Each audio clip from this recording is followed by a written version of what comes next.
Je reconnais que tu peux tout et que rien n'était impossible. Je reconnais que tu peux tout et que rien n'était impossible.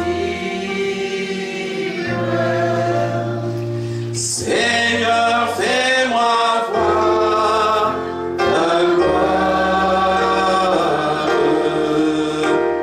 Seigneur, fais-moi voir ta gloire. Seigneur, fais-moi voir ta gloire. Seigneur, fais-moi voir ta gloire. Ta gloire, Seigneur. Seigneur, fais-moi voir ta gloire. Merci Seigneur. Nous acclamons le roi des rois. Et amen. Maintenant, je appelle l'homme de Dieu, Papa Évariste Makanda, au nom de Jésus.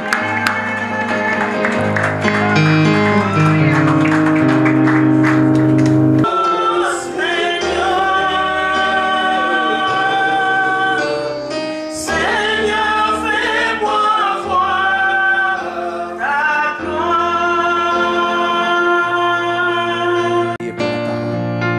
Père éternel,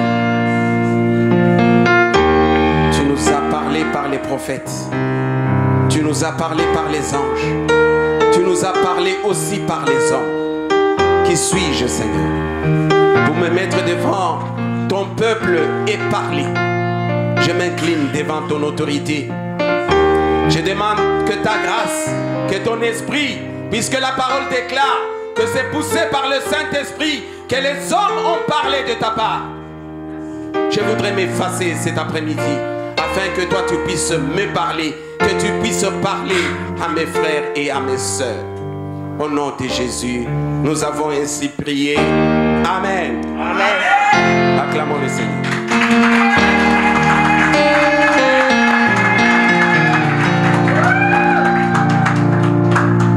Amen. Nous allons lire dans le livre de Marc, le chapitre 5.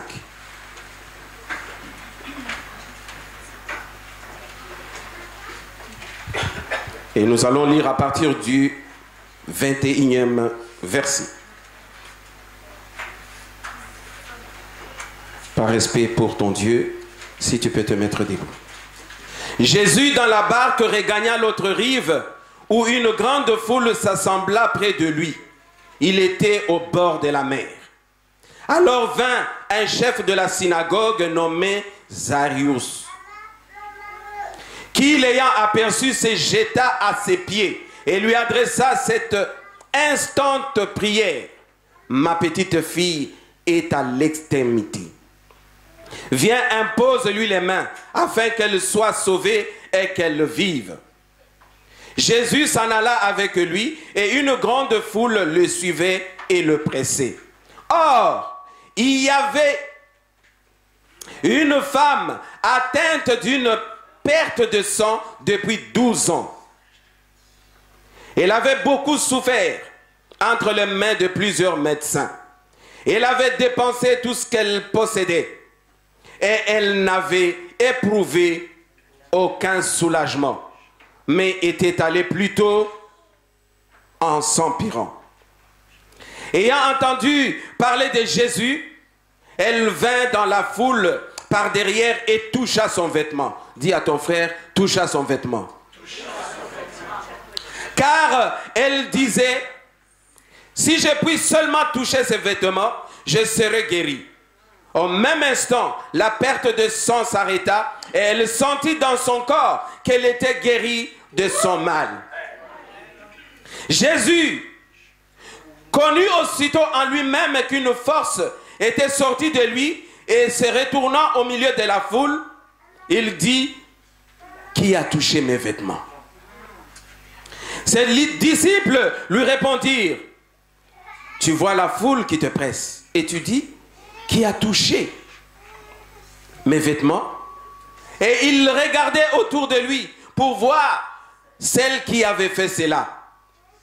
La femme, effrayée, tremblante, sachant ce qui s'était passé en effet, en elle, vint se jeter à ses pieds et lui dit toute la vérité. Amen. Mais Jésus lui répondit, lui dit: ma fille, ta foi t'a sauvée. Dis à ton frère: ta foi t'a sauvée. Va en paix et sois guéri de ton mal. Amen. Amen. Dis à ton frère: va en paix. Asseyez-nous au nom de Jésus. Ce texte me semble être long, mais il est très riche. Il est très riche en événements, il est très riche en renseignements, il est très riche en enseignements. Amen. Amen. Tu peux être un officier militaire, tu peux être un président de la République, tu peux être un ministre, mais devant Dieu, tu n'es rien. Amen. Devant Dieu, tu es un homme simple. Tu es un homme ordinaire. Amen. Amen. Le chef de synagogue, c'est-à-dire c'est une personnalité. La mort aussi est venue visiter sa famille. La maladie est venue visiter sa famille. Mais il n'a pas regardé sa position sociale. Il est venu se jeter aux pieds de Jésus pour demander, pour supplier l'intervention divine. Et Jésus a regardé ce geste. C'est un geste de courage. Il est venu, il a demandé et le Seigneur a écouté. Il est parti avec. Et lorsqu'il partait, il y a des gens qui sont venus pour le décourager en disant: mais arrête d'importuner le Seigneur parce que ton fils est déjà, ta fille est déjà décédée. Mais il ne s'est pas découragé. Il a continué à cheminer avec le Seigneur. Et quand vous suivez le texte plus loin, vous verrez que le Seigneur est intervenu et cette fille était guérie. Amen. Amen. Je voudrais te dire cet après-midi qu'il ne faut pas écouter la foule. Que si tu es là cet après-midi, tu es là pour ton problème à toi. Tu n'es pas venu parce que à cet endroit il y a beaucoup de monde. Et même s'il y a beaucoup de monde, toi tu as ton problème qui est spécifique, que tu es venu adresser à ton Dieu. Et le Seigneur aussi t'a réservé cet après-midi une réponse spécifique à ton problème. Amen. C'est pourquoi j'aime cet homme qui n'a pas écouté ce que les gens sont venus lui raconter, mais il a continué son chemin. Et le Seigneur, si vous suivez bien le texte, vous verrez que lorsqu'il est arrivé dans la maison de ce chef de synagogue, il y a des gens qui pleuraient. Il a trouvé déjà les gens qui pleuraient. Il les a écartés. Il est entré dans la maison avec le responsable, avec les apôtres qui le suivaient. Ma soeur, mon frère, je t'invite cet après-midi à quitter la distraction, à quitter la foule, à quitter tous ces gens qui t'accompagnent mais qui n'ont pas la même vision que toi. Viendra sur le chemin une femme. Et lorsque je lis la Bible, cette femme n'est pas identifiée. Cette femme, on n'a pas donné un nom. Cette femme, c'est toi. Cette femme, cet après-midi, c'est moi. Cette femme, si nous lisons dans le livre de Lévitique, cette femme était déjà exclue de la société. Parce qu'elle souffrait d'une maladie presque incurable. Et cette maladie pendant 12 ans, les mamans qui sont avec nous ici le savent. Si pendant 2 ou 3 jours, c'est là autorisé, mais quand ça devient 7 jours, quand ça devient 1 mois, ça devient insupportable. Amen. Mais cette femme a supporté cette maladie pendant 12 ans. La Bible ne le dit pas. Mais moi, je crois que elle n'avait pas d'homme. Il n'y avait personne qui pouvait l'approcher. Parce qu'elle était impure. Elle était disqualifiée. Elle était écartée de la société. Lorsque nous lisons dans le livre de Lévitique 15 au verset 25, vous verrez que de ce temps-là, la loi l'avait déjà condamnée. Une telle personne ne pouvait pas vivre dans la société ensemble avec tout le monde. Amen. Toi aussi, la société peut t'avoir rejeté. Surtout nous qui venons de l'Afrique, on attend beaucoup de choses de nous. Amen. Nos frères qui sont restés en Afrique attendent beaucoup de choses de nous. Et quand tu n'en vois pas, on ne te considère plus. Amen. Quand tu n'en vois plus, on ne te considère pas. Nous allons lire Lévitique 15 au verset 25. La femme qui aura un flux de sang pendant plusieurs jours hors de ses époques régulières et dont le flux durera plus qu'à l'ordinaire sera impure tout le temps de son flux, comme au temps de son indisposition mensuelle.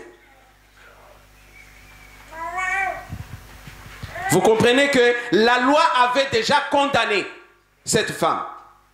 Et que cette femme ne pouvait pas faire partie de la société. Elle devait vivre dans l'isolement. Mais ce jour-là, elle a pris le courage. Elle a pris le courage de rentrer aussi, de se faufiler dans la foule. Vous savez, lorsque certaines autorités se déplacent, les gens affluent. Ils veulent voir, ils veulent toucher, ils veulent prendre un selfie. En ce moment-là, on ne s'occupe pas des autres. Amen. Tu peux être infiltré. Et Dieu merci, le Christ n'était pas accompagné des gardes-corps. Amen. Mais il était quand même accompagné de ses apôtres. Les apôtres aussi faisaient la sécurité. Amen. Ce n'est pas pour rien que lorsque cette femme, avec son courage, elle va toucher le pont, la robe, le Seigneur a senti quelque chose sortir de lui et il va se retourner. Il ne va pas s'adresser à tout le monde. Il s'adresse d'abord à ses disciples. Il dit, qui m'a touché? Et la réponse est simple. Mais Seigneur, regarde cette foule. Cette foule qui t'accompagne, cette foule qui presse. Comment est-ce que nous pouvons voir? Comment est-ce que nous pouvons regarder s'il y a quelqu'un qui t'a touché? Je voudrais que ce soir, tu puisses toucher d'une manière exceptionnelle le trône de la grâce. C'est lui pour qui tu t'es déplacé. Il faudra que ce soir, tu puisses sentir qu'il y a un transfert de force, un transfert de pouvoir, un transfert de puissance qui va te permettre, en sortant d'ici, que tu ne sois pas la même personne telle que tu es entré. Parce que la Bible déclare que nul n'est passé à côté de la croix et resté le même. Si tu restes le même, si tu restes la même cet après-midi, ma soeur, c'est que tu es venu accompagner quelqu'un. Dis à ta soeur que je ne suis pas venu accompagner quelqu'un. Je suis venu pour rencontrer le roi des rois.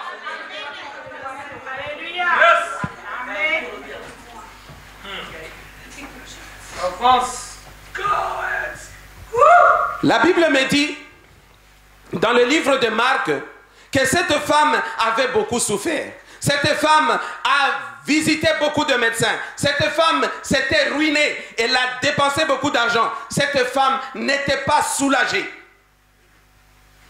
Et sa situation allait de pire en pire.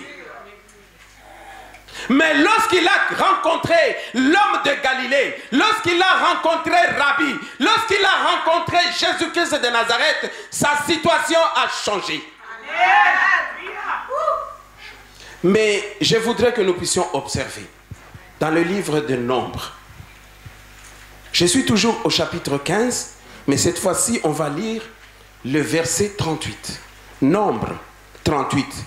C'est alors que vous comprendrez d'où vient cette histoire de vêtements. Si vous lisez le texte à partir de 37 jusqu'à 41, vous verrez dans ce texte-là, on nous explique un peu l'histoire des vêtements. Amen. Yes. Parle aux enfants d'Israël et dis-leur qu'ils fassent de génération en génération une frange au bord de leurs vêtements et qu'ils mettent un cordon bleu sur cette frange du bord de leurs vêtements. Et si vous allez plus loin dans le même texte, vous verrez que le Seigneur demande à Moïse afin qu'il puisse se souvenir des promesses de Dieu. Amen. Est-ce que quelqu'un veut se souvenir des promesses de Dieu? Oui, mon Dieu m'a dit qu'il a formé pour toi et pour moi des projets, des bonheurs et non pas des malheurs, afin que tu puisses avoir un avenir et une espérance. Voilà une des promesses.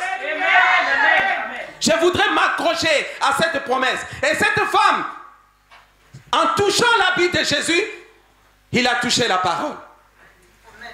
Il a touché la parole. Amen. Jésus a dit, je suis la parole. Amen. Je suis le chemin, je suis la parole et je suis la vie. Lorsqu'il a touché la parole, cette femme a eu la vie. Ce n'est pas par hasard. Notre Dieu que nous prions, c'est un Dieu qui est éternel et qui guérit. C'est pourquoi nous l'appelons Jéhovah Rapha. Mais vous allez remarquer dans la démarche de cette femme que ce n'est pas Jésus qui est allé vers elle, mais c'est elle qui est allée vers Jésus. Amen. Souvent nous demandons, Seigneur, touche-moi. Seigneur, touche-moi. Mais cet après-midi, je vais te demander que toi, tu puisses toucher Jésus. Amen. Que ta prière de cet après-midi, que ta façon de prier cet après-midi puisse toucher Jésus. Amen. Amen. J'ai une fille que j'aime bien, à qui j'avais posé une fois la question. Ma soeur, est-ce que tu peux te mettre debout? Oui. Et tu vas nous dire combien des hommes sont sur la terre. Amen. Amen. Il y a combien? 7 milliards de personnes, de vies humaines sur la terre. Amen. Et qu'est-ce que toi tu fais pour que le Seigneur puisse se souvenir de toi? Dans les 7 milliards, qu'est-ce que tu fais pour que tu puisses toucher et que le Seigneur puisse sentir qu'il y a quelque chose qui est parti?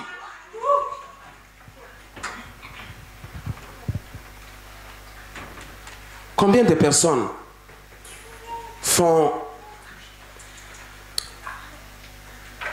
à la préfecture font la queue pour demander les papiers? Combien de personnes sont à l'hôpital, aux urgences? Pas plus qu'hier. Mon papa était aux urgences. Alors qu'il était parti sur rendez-vous. Il est arrivé à 16 heures, mais il a été reçu 3 heures après. Amen. Donc son urgence n'était pas l'urgence des médecins. Amen. Donc tu peux aller aux urgences avec une plaie, avec un bras cassé, mais tu vas trouver quelqu'un une tête coupée. Amen.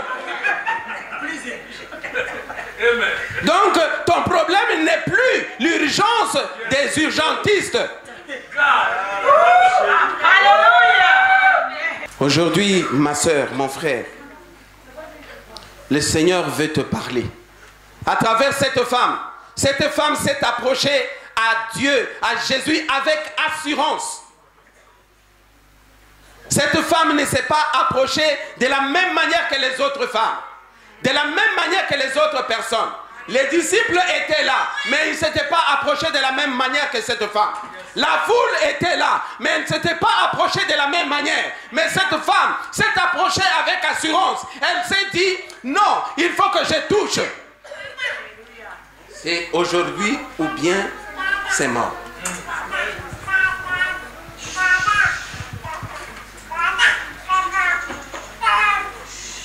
Je glorifie Dieu. Mais ce qui est intéressant, c'est le verset 34. Le verset 34, c'est un verset de conclusion. Amen. Oui, lorsque le Seigneur a senti qu'on l'a touché et que cette femme s'est identifiée, elle est tombée par terre. Elle a dit, elle avait peur, elle était en train de trembler, mais elle a dit, Seigneur, c'est moi. Parce qu'elle a senti qu'il y avait quelque chose qui avait changé en elle. Amen. Mais le Seigneur, dans le verset 34, il dit, ta foi t'a sauvé. Amen. Amen. Il n'a pas dit, le Seigneur n'a pas dit que tu es guéri. Il a dit, ta foi t'a sauvé. Amen. Amen. Non, vous ne m'avez pas compris. Le Seigneur a dit, ta foi t'a sauvé. Il n'a pas dit, tu es guéri. Amen. Oui, parce que nous venons vers le Seigneur, nous avons nos problèmes. Amen. Mais le Seigneur nous répond, nous donne la solution au-delà de nos attentes. Amen. C'est pourquoi ici il parle du salut. Il a dit ta foi t'a sauvé. Il parle du salut. Il parle aussi de la paix parce qu'il a pardonné. Et pourtant cette femme est venue seulement pour la guérison. Mais au-delà de la guérison, elle a aussi reçu la paix. Au-delà de la paix, elle a reçu aussi le salut. Amen. Amen. Nous aurons l'occasion à une autre fois de décortiquer encore. Que la gloire revienne au Père. Acclamons le Seigneur.